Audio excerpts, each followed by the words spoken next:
Lalu seperti apa kesulitan yang ditemui penyidik dalam mengungkap kasus kematian diplomat Kementerian Luar Negeri yang ditemukan tewas di kamar indekos?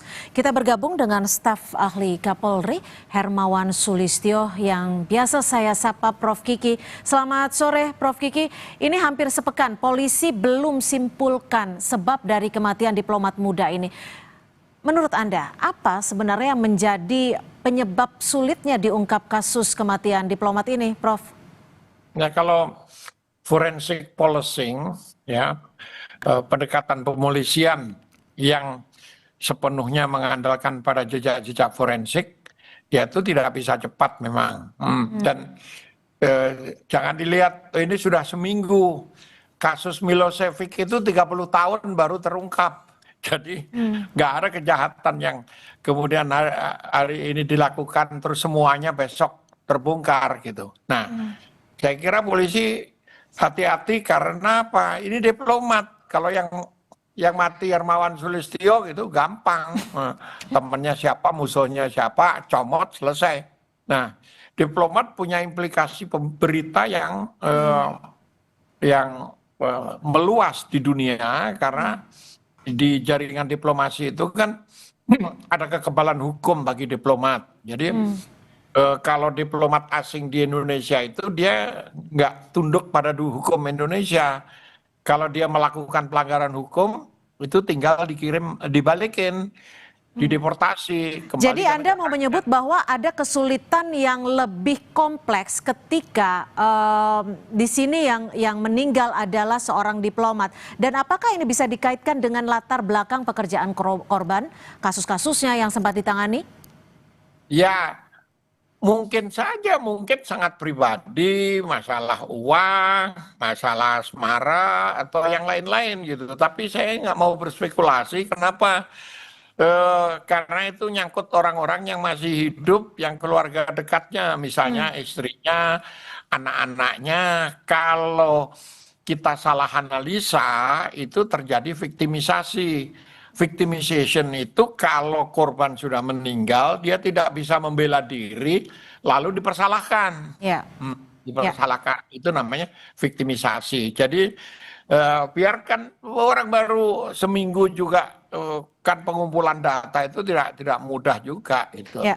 Apalagi kalau kita hanya semata-mata mengandalkan jejak forensik gitu. Ya, Prof. Kiki, ini kan kalau dilihat rekaman CCTV sudah ada beberapa potongan mulai dari pukul 00 hingga pukul 07 ketika jasad dari Arya Daru ini ditemukan. Menurut Anda ini sebenarnya masih ada CCTV yang belum diungkap atau ini sebenarnya sudah semua yang disampaikan kepada publik? Ya kan kalau kompleks seperti itu kan ada orang-orang yang masang CCTV sendiri, tetangganya segala macam, yang kemungkinan nanti akan muncul atau tidak karena banyak faktor lain. Itu seperti kasusnya Sambo. Ternyata tetangga-tetangganya punya CCTV, jadi tidak bisa diamankan oleh timnya Sambo. Dan itulah yang membongkar banyak rahasianya. Nah, sekarang apakah tetangganya punya, ya kita kan belum tahu, masih dicari, masih ini. Yang pasti kalau lihat data sementara, tidak mungkin ini bunuh diri dan tidak mungkin tanpa orang lain karena kepalanya dilakban. Kalau dia mati duluan, emang bisa dia melakban kepalanya? Kan nggak bisa. Jadi pasti ada orang lain yang melakukan itu. Pertanyaan berikutnya adalah lakban itu dilakukan setelah dia mati atau sewaktu masih hidup sehingga membuat kematian. Oke, nah dugaan Anda kalau memang ini disebut ada pihak lain yang melakukan ataupun melakban dari Arya Daru, bagaimana memulai untuk menyelidiki siapa pihak tersebut? Apakah dari otopsi bisa diungkap? Ya, harus bisa dan pasti bisa gitu. Cuman kan polisi ngitung dulu respon kalau diumumkan 100% sekarang gitu. Bagaimana respon dunia diplomasi internasional gitu. Karena ini bisa juga menakut-nakuti para diplomat asing yang ada di Indonesia atau sebaliknya diplomat Indonesia yang tugas di luar negeri gitu. Nah, itu satu pertimbangan. Pertimbangan yang lain kan seberapa kuat data yang sudah dikumpulkan. Saya yakin polisi udah punya kok, udah punya dugaan-dugaan. Cuman cari lebih jauh yang bisa memperkuat analisa-analisa forensik itu gitu. Prof Kiki ini, ya. ya, Prof Kiki ini kan kalau dari pengakuan keluarga disebutkan bahwa hubungan antara Arya Daru dan istri cukup dikatakan harmonis dan kerap kali berkontak dan juga memberikan kabar.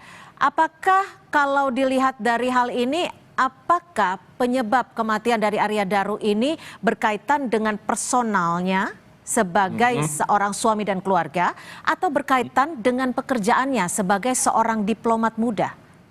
Bisa salah satu, ya bisa hanya masalah pekerjaan, bisa saja masalah pribadi, gitu. Atau bisa juga dua-duanya berkaitan, atau bisa juga alasan lain, gitu, motif yang lain, karena belum tentu motif pekerjaan dan motif pribadi itu menjelaskan. Mungkin saja ada persoalan lain yang kita nggak tahu, misalnya apa? Ini contoh orang berspekulasi aja bahwa ada kemungkinan masalah pinjaman uang, misalnya ke temannya, terus ada dibunuh oleh ke orang-orang suruhan pinjol atau suruhan orang yang dia pinjami. Itu baru satu. Juga yang lain, karena kalau kita lihat di jaringan internasional yang berkaitan dengan tugas kepolisian Myanmar, salah satu yang kritis. Gitu. Ya, Prof Kiki, terakhir singkat saja, kalau Anda menyebut sebenarnya polisi saat ini sudah memiliki data yang lengkap dan siap diumumkan, seberapa urgensi sebenarnya pengumuman ini disampaikan kepada publik? Ya, sebenarnya kalau menurut saya ini kan kasus biasa aja, nggak urgent juga, nggak penting-penting juga, diumumin 10 tahun lagi juga nggak masalah gitu kan. Yang penting polisi apakah melakukan pekerjaannya dengan profesional, dengan baik gitu, atau tidak. Itu lebih penting daripada kecepatan untuk mengumumkan keluar. Kan polisi tidak bertanggung jawab pada publik. Dia secara moral dia bertanggung jawab pada publik, tapi kan dia tidak perlu menjelaskan seluruh proses forensik ke ruang publik gitu. Publik nggak ngerti juga gitu. Baik, terima kasih Prof Kiki, staf ahli Kapolri sudah memberikan perspektif di Kompas Petang hari ini. Selamat sore, Prof.